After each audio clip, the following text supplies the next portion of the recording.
En este momento estamos en el segundo día del Congreso convocado por el Partido Paraguay Puajuná, que denominamos El Pueblo Quiere y Se Mueve por un programa de desarrollo, por democracia y por soberanía. Para nosotros es todo un éxito la presencia masiva de los compañeros y compañeras de diferentes comunidades del país, principalmente de las regiones donde en este momento se siente con mayor crudeza y con mayor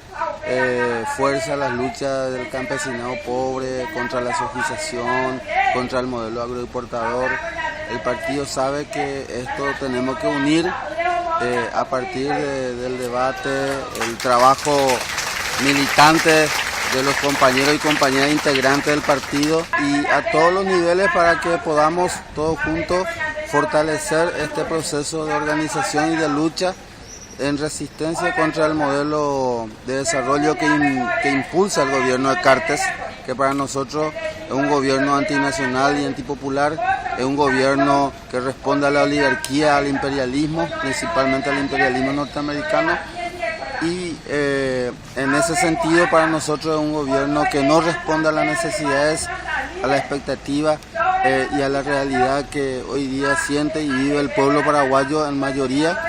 Por lo tanto, nosotros creemos que impulsando este tipo de debate en este segundo Congreso Popular, tenemos que avanzar hacia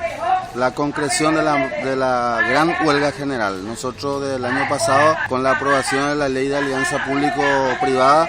hemos decidido también con otra fuerza organizada impulsar la huelga general. Hoy día está fijado para el 26 de marzo próximo. Creemos de que con el esfuerzo de todos los sectores vamos a estar concretando esa huelga general como una herramienta de lucha, de contestación política,